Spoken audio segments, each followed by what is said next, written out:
प्यारे दोस्तों, कैसे हैं आप सभी। दोस्तों, हम बात करेंगे रीजनिंग के मोस्ट इम्पोर्टेंट क्वेश्चनों की सीरीज में, जिसमें हमने बहुत सारे पार्ट्स कंप्लीट कर लिए थे। आज एक और नए पार्ट्स में आपका स्वागत है। तो चलिए दोस्तों, स्टार्ट करते हैं अपनी रीजनिंग के मोस्ट इम्पोर्टेंट क्लास को। इससे पहले जितने भी साथी चैनल पर नए हैं वो चैनल को ज़्यादा से ज़्यादा लाइक शेयर सब्सक्राइब कर देना और बेल आइकन को प्रेस कर देना दोस्तों, जिससे कि आपको रोज इनका नोटिफिकेशन मिलता रहे। और दोस्तों, पिछली क्लास अगर आपने नहीं देखी है तो वो क्लास भी अपने चैनल पर जाकर जरूर देख लेना, जिससे कि आप भी रीजनिंग का दोस्तों क्या है खिलाड़ी बन सको। और दोस्तों, बने रहना मेरे साथ वीडियो के एंड तक। इसी तरह रोज आपको अभ्यास करवाते करवाते दोस्तों मैं रीजनिंग का खिलाड़ी बना दूंगा। तो देखिए, आज का अपना पहला क्वेश्चन गोरैया है, पक्षी है, बिल्ली हो गया। दोस्तों, किससे संबंधित है?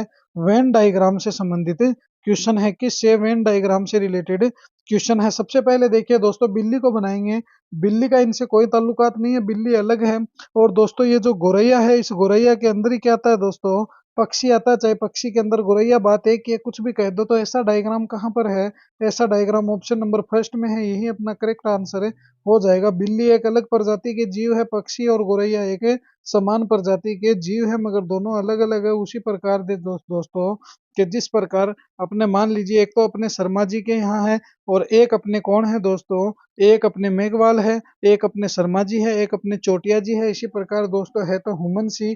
तो दोस्तों, ये बिल्ली जो गोरैया और पक्षी है, एक ही प्रजाति के अलग अलग जीव है, मगर बिल्ली दोस्तों अलग प्रजाति का जीव है। तो ये लीजिए सर, ऑप्शन नंबर फर्स्ट अपना क्या है? करेक्ट आंसर हो जाएगा। चलिए अगला प्रश्न देखिए। ये रहा आज का अपना पहला नेक्स्ट क्वेश्चन। दिए गए विकल्पों में से लुप्त अंक ज्ञात कीजिए। तो ये जो मिसिंग नंबर है दोस्तों, ये मिसिंग नंबर ही हमें ज्ञात करना है। देखिए कैसे करेंगे, जरा समझिएगा। ये देखिए 6 से 15 की तरफ चलिए। जब तुम 6 से 15 की तरफ जाओगे तो 6 में कितने प्लस करें? तो दोस्तों प्लस 9 करते ही 15 आ गए। 8 से 20 की तरफ चलिए। तो जब तुम 8 से 20 की तरफ जाओगे तो 8 में दोस्तों प्लस कितने करेंगे? 20 आ जाए। तो 8 में प्लस 12 करते ही दोस्तों कितने आ गए? 20 आ गए। और 6 में प्लस 9 करते ही दोस्तों 15 आ गए। मगर दोस्तों अब 11 में कितने प्लस करें? तो देखिए पहले 9 है, फिर 3 प्लस हो गया। अब अगर हम 11 है, 11 में दोस्तों कितने? 3 इसमें जिस प्रकार से 9 है, 12 ऐड हो गए। तो अब हम इसमें 11 प्लस 15 कर दे तो 11 और 10 कितने हो गए? 25 और 1 26 हो गए। 26 है क्या? ये रहा दोस्तों, 26 तो है। तो इस प्रकार भी अपना मामला सेट होता है। मगर दोस्तों, ये जो है इस प्रकार से आप कभी भी क्वेश्चन सोल्व मत करना। ये क्वेश्चन एक तरह से आपका गलत हो जाएगा, क्योंकि ये क्वेश्चन ऐसे दोस्तों सोल्व नहीं हो सकता है। और दोस्तों ऐसे अगर तुम सोल्व करना चाहो तो भी दोस्तों आपको क्या है?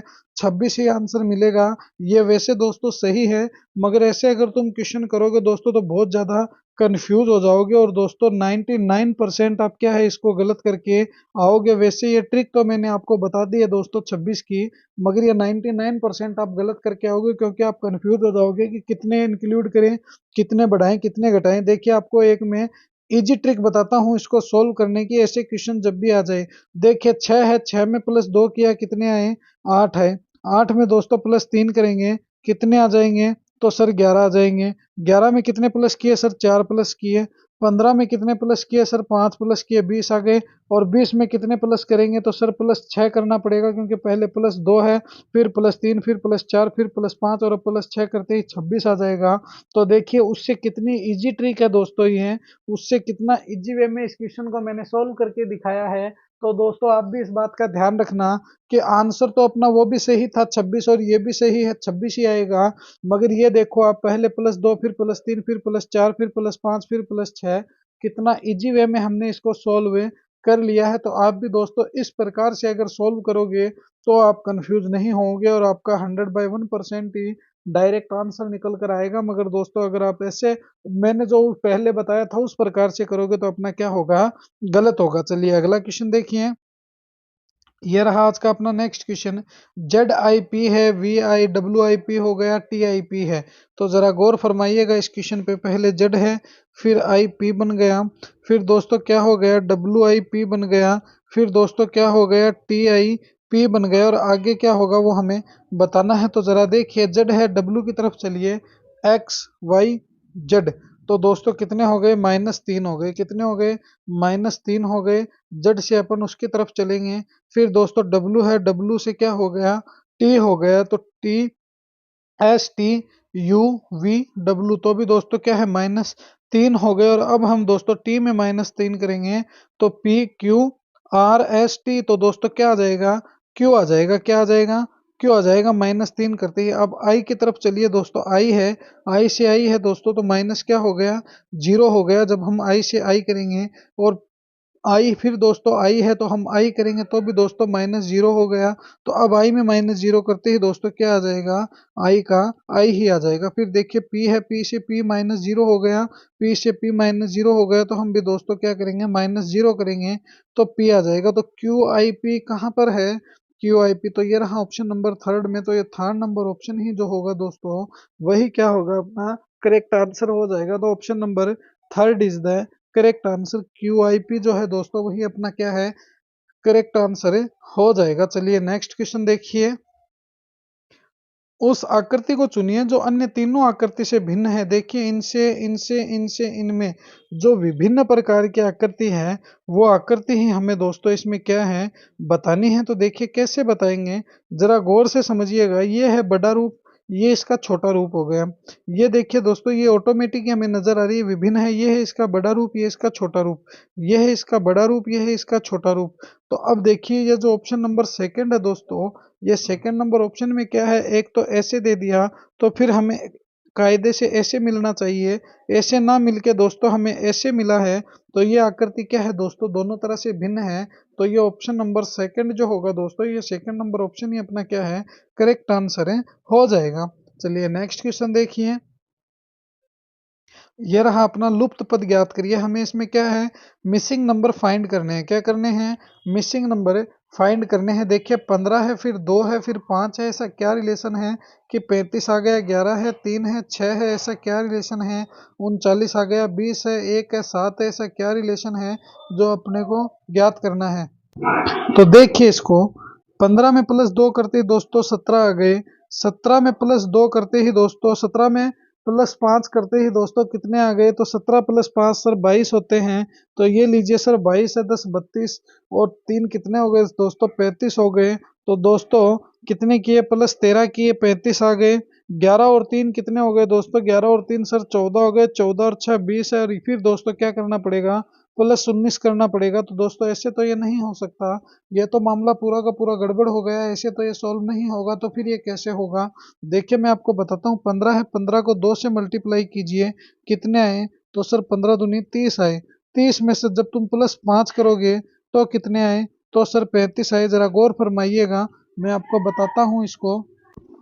देखिए 15 है, 15 को जब तुम 2 से मल्टीप्लाई करोगे कितने आ गए, 30 आ गए। आए कि नहीं आए, बिल्कुल सर आए। और इसमें दोस्तों इस 5 को ऐड कर दो, कितने आ गए, 39 आ गए। कितने आ गए, 39 आ गए, 35 आ गए। कितने आ गए, सॉरी दोस्तों 35 आ गए। 35 है क्या, बिल्कुल है। जब तुम 11 को इस 3 से मल्टीप्लाई करोगे कितने आ गए, 33 आ गए। और इस 33 में दोस्तों जब तुम 6 प्लस कर दोगे तो कितने आ जाएंगे, 33 में 6 प्लस करते ही दोस्तों 39 आ जाएंगे। 39 है क्या, बिल्कुल है। 20 को दोस्तों 1 से मल्टीप्लाई करो, कितने आए, 20 आए। जब 20 में इस 7 को प्लस कर दोगे तो 20 और 7 कितने हो गए, 27 हो गए। 27 कहाँ है, 27 ऑप्शन नंबर थर्ड में है। तो ये 27 जो होगा दोस्तों, वही अपना क्या है, करेक्ट आंसर है, हो जाएगा। और ये ऑप्शन नंबर थर्ड अपना क्या है दोस्तों, करेक्ट आंसर हो जाएगा। तो 27 इज द करेक्ट आंसर। चलिए अगले प्रश्न पर डिस्कस करते हैं। नेक्स्ट क्वेश्चन देखिए क्या कह रहा है अपने को। प्रश्न में कुछ समीकरण को एक विशेष प्रणाली के आधार पर हल किया गया है। इसी आधार पर अनुत्तरित समीकरण का सही हमें आंसर निकाल कर देना है कि क्या होगा। देखिए जरा गौर से देखिएगा, 8 3 8 -3 + 4 को इसने 348 कर दिया। 9 -6 + 8 को इसने 689 कर दिया। तो 5 9 6 में ऐसा क्या रिलेशन है जो इन चारों में आ जाएगा। तो जरा गौर फरमाइएगा, इसने क्या किया है, सबसे पहले बीच वाले को इसने यहाँ ले आया, और लास्ट वाले को ये यहाँ ले आया, और 4 को दोस्तों बीच में ले आया। यहाँ तक तो ठीक है। फिर देखिए इसने क्या किया, यहाँ पर इसने बीच वाले को पहले ले आया, फिर 8 सॉरी दोस्तों इसने बीच वाले को पहले ले आया, और लास्ट वाले को इसने बीच में ले आया, और 9 को दोस्तों इसने क्या है, लास्ट में ले आया। और यहाँ पर देखिए इसने फर्स्ट को लास्ट में, बीच को पहले, और 3 को ऐसे। तो अब हम भी क्या करेंगे, जरा गौर फरमाइएगा, हम इसी की ट्रिक से सोल्व करेंगे। सबसे पहले बीच वाले को तो हम पहले लेकर आएंगे, क्या करेंगे, 9 लिखेंगे। उसके बाद क्या करेंगे, उसके बाद सर हम ये जो 6 है, इस लास्ट को बीच वाले को दोस्तों देखिए हम क्या करेंगे, बीच वाले को पहले लेके आएंगे और लास्ट वाले को दोस्तों बीच में ले आएंगे और इस पहले वाले 5 को दोस्तों क्या करेंगे, लास्ट में ले आएंगे और 965 बना देंगे। जरा गौर से जब तुम इनको समझोगे तो ये 965 निकल कर आएगा, जो अपना क्या है करेक्ट आंसर हो जाएगा। और ये क्वेश्चन समझ में नहीं आए दोस्तों तो कमेंट में बता देना, अगली बार ये क्वेश्चन मैं आपको समझा दूंगा। चलिए अगला प्रश्न देखिए, नेक्स्ट क्वेश्चन ये रहा अपना। यदि भाग का अर्थ माइनस है, माइनस का अर्थ मल्टीप्लाई है, मल्टीप्लाई का अर्थ प्लस है, प्लस का अर्थ है भाग है, तो ये समीकरण हमें बता देनी है। तो देखिए सीधे ही इस समीकरण को बनाते हैं। देखिए दोस्तों सबसे पहले 20 है, इसने 20 लिख दिया, यहाँ पर इसने मल्टीप्लाई दिया और यहाँ पर क्या कहा इसने, यदि मल्टीप्लाई का अर्थ प्लस है तो 20 प्लस 60 कर दिया। इसके बाद इसने भाग लिखा है और इसने क्या कहा है, भाग का अर्थ क्या है, भाग का अर्थ इसने माइनस कर दिया तो 60 माइनस 40 हो गया। उसके बाद इसने माइनस कहा है तो माइनस का अर्थ इसने क्या कहा, माइनस का अर्थ है मल्टीप्लाई, तो 40 है, 40 है दोस्तों, 40 को मल्टीप्लाई कर दिया इसने 20 से। उसके बाद इसने क्या कहा है, प्लस कहा है और इसने प्लस का अर्थ कहा है भाग, तो भाग दे दिया 10 का। अब क्या आएगा वो हमें बताना है, तो थोड़ा सा गौर लगाएंगे। सबसे पहले इसको कट करेंगे, क्या आ गया, 2 आ गया। तो यहाँ पर देखिए 20 प्लस 60, 60 हो गए माइनस 40 मल्टीप्लाई 2, तो 40 को 2 से मल्टीप्लाई करेंगे दोस्तों कितना आ गया, तो सर 80 आ गया। और 80 है दोस्तों, और यहाँ पर 20 प्लस 60 कर देंगे तो कितना आ गया, 80 आ गया। तो 80 माइनस 80 करेंगे दोस्तों तो क्या बचेगा, तो सर 80 से 80 माइनस करते ही 0 0 बच गया, क्या बच गया, 0 0 बच गया। और ये 0 0 ही दोस्तों क्या है अपना करेक्ट आंसर है होता है। तो देखिए रीजनिंग कोई मैथ की तरह बहुत ज़्यादा टफ सब्जेक्ट नहीं है, बहुत इजी सब्जेक्ट होता है रीजनिंग। बस इसमें थोड़ा सा क्या है, ये समीकरण सोल्व करने के लिए दोस्तों बोर्ड मास का नियम जरूर सीख लेना। बोर्ड मास का अगर नियम सीख लोगे तो तुम्हारे लिए बहुत ही इजी रीजनिंग हो जाएगी। चलिए नेक्स्ट क्वेश्चन देखिए। अमन अपने कॉलेज से चलना प्रारंभ करके 10 किलोमीटर उत्तर की ओर चला, फिर वह अपने बाईं ओर मुड़कर 10 किलोमीटर चला, वहां से वह दाईं ओर मुड़ा और 10 किलोमीटर चला। वह किस दिशा की ओर मुंह करके खड़ा है। सबसे पहले देखिए यहाँ पर क्या है, उत्तर है, यहाँ पर क्या है सर, दक्षिण है, यहाँ पर क्या है, पूर्व है, और यहाँ पर क्या है, पश्चिम है। अब हमें बताना है कि अमन जो है वो कहाँ से, तो अपने कॉलेज से चलना प्रारंभ करके 10 किलोमीटर उत्तर की ओर गया। मान लीजिए अमन यहाँ पर है और यहाँ से यह 10 किलोमीटर इस साइड ऊपर गया उत्तर की ओर। उसके बाद वह क्या बोल रहा है कि वह बाएं मुड़ा है। देखिए दोस्तों इस साइड जाएगा तो दाएं है और वह इस साइड मुड़ा है, तो यहाँ पर मुड़कर वह बाएं मुड़कर 10 किलोमीटर चला। तो मान लीजिए 10 किलोमीटर ये इस साइड चला, वहां से वह दाईं ओर मुड़ा दोस्तों, नीचे आएगा तो क्या हो जाएगा, तो सर अगर वो नीचे दाईं ओर मुड़ा है तो देखिए इस साइड में खड़ा हूँ, ऊपर जाऊंगा तो दाईं ओर हूँ, नीचे आ गया तो दोस्तों बाईं ओर हूँ, तो इसका मतलब मुझे दाईं ओर जाना है। तो ये देखिए दाईं ओर इस साइड है, क्या है, दाईं ओर, ये रहा 10 किलोमीटर गया है। तो अब वह पूछ रहा है कि इसका मुंह किस दिशा में है, तो सर इस दिशा में है, किस में है, ऊपर की दिशा में है, और ऊपर क्या है सर, उत्तर है, तो ये उत्तर ही अपना क्या होगा, करेक्ट आंसर हो जाएगा। तो उत्तर इज द करेक्ट आंसर। देखिए कितनी इजी क्लासें हैं रीजनिंग की, फिर भी हम समझने में क्या है दोस्तों गलतियां कर बैठते हैं। चलिए नेक्स्ट क्वेश्चन देखिए, ये रहा आज का अपना अगला प्रश्न। यदि किसी कूट भाषा में GCIGRATEE को इस प्रकार लिखा जाता है तो डायरेक्शन को किस प्रकार लिखा जाएगा। तो सबसे पहले तो हम क्या करेंगे दोस्तों, इसी को बनाएंगे। इसी को बनाने के पश्चात ही अपना क्वेश्चन सोल्व होगा। देखिए C है, फिर I है, फिर G है, फिर A है, फिर R है, फिर E है, फिर TTE है। तो अब देखिए क्या बना रहा है ये, इसको इसको ये बोल रहा है कि इसने डायरेक्ट ये लिखा है GIC। देखिए जी कहाँ है, जी ये रहा तो जी लिख दिया, आई इसने बीच में कर दिया, सी इसने यहाँ पर लगा दिया, तो ये एक टुकड़ा बन गया।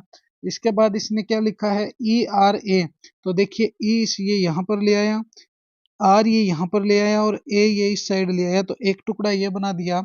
फिर ये E लिखता है तो ई तो ये यहाँ पर ले आया और दोस्तों टी एक इस साइड गया और एक बीच वाले टी को ऐसे छोड़ दिया। इसका मतलब तुम इसको समझ गए होंगे। इसने इस प्रकार से 3 टुकड़े बनाए हैं, तो हम भी क्या करेंगे, इस डायरेक्शन के टुकड़े बना देंगे। देखिए डी है, फिर आई है, फिर आर है, फिर ई है, फिर सी है, फिर टी है, फिर आई है, फिर ओ है और एन है। तो इस डायरेक्शन के टुकड़े बना देंगे। देखिए एक टुकड़ा डायरेक्शन का ये रहा, एक ये रहा और एक ये रहा। तो आर को तो इस साइड ले आएंगे, आई को यहाँ रख देंगे, डी को यहाँ रख देंगे, टी को दोस्तों इस साइड ले आएंगे, सी को बीच में रख देंगे और ई ये रहा, एन को दोस्तों इस साइड ले आएंगे, आई को दोस्तों इस साइड ले आएंगे और ओ ये रहा। तो R I D C E, R I D, यहाँ पर देखिए T C E N O आई, तो ये ऑप्शन नंबर फर्स्ट जो है दोस्तों यही हमें नजर आ रहा है।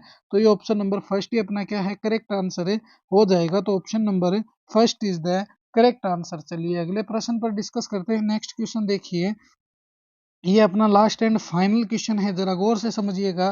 कामिनी और स्वर्णा के बीच में मनीषा बैठी है, स्मिता दाईं ओर बैठी है स्वर्णा के, कामिनी बाईं ओर बैठी है मनीषा के। तो बैठने का इनका जो सही क्रम है वो हमें बताना है। तो सबसे पहले जरा गौर से समझिएगा, कामिनी स्वर्णा, कामिनी और स्वर्णा के बीच में मनीषा है, तो सबसे पहले क्या करेंगे, हमें कामिनी बनाना है। ये लीजिए सर, कमीनी बना दिया, कमीनी हो गया। कामिनी या कमीनी बात एक ही है। अब इस कमीनी और स्वर्णा के बीच में तो मनीषा बैठी है, स्मिता दाईं ओर बैठी है। तो कौन बैठी है, स्मिता दाईं ओर बैठी है स्वर्णा के। तो स्वर्णा के दाईं ओर स्मिता बैठी है, तो इस साइड तो हो गया दोस्तों बायां और इस साइड हो गया दायां। तो ये लीजिए। अब देखिए कामिनी और स्वर्णा जो है दोस्तों, बीच में मनीषा बैठी है। तो देखिए कामिनी हो गया, फिर बीच में मनीषा हो गई, मनीषा के बाद क्या हो गई दोस्तों, सुवर्णा हो गई। क्या हो गई, सुवर्णा हो गई। और दोस्तों क्या बोल रहा है ये, कि जो स्मिता है वो दाईं ओर बैठी है स्वर्णा के, तो ये स्वर्णा इसके दाईं ओर स्मिता बैठी है। तो ये लीजिए सर, बैठी है तो स्वर्णा के, कामिनी बाईं ओर है मनीषा के, तो ये देखिए मनीषा के बाईं ओर कामिनी है, स्वर्णा के दाईं ओर स्मिता है। तो बैठने का सही क्रम है तो पहले कामिनी, फिर मनीषा, फिर स्वर्णा, फिर स्मिता। तो ये लीजिए सर, ऑप्शन नंबर फर्स्ट मेरे को ऊपर ही नजर आ रहा है। तो ये फर्स्ट ऑप्शन जो, फोर्थ ऑप्शन जो है दोस्तों, यही क्या होगा, अपना करेक्ट आंसर है, हो जाएगा। तो ये थी दोस्तों आज की अपनी रीजनिंग की मोस्ट इंपॉर्टेंट क्लास। कैसी लगी ये क्लास मुझे कमेंट में जरूर बताना। और दोस्तों अपने अपन क्लासेस के यूट्यूब चैनल को ज़्यादा से ज़्यादा लाइक शेयर सब्सक्राइब कर देना और बेल आइकन को प्रेस कर लेना, जिससे कि आपको रोज इनका नोटिफिकेशन मिलता रहे। तो मिलेंगे इसी जोश और जुनून के साथ हम एक और नेक्स्ट वीडियो में। जय हिंद, जय भारत प्यारे दोस्तों।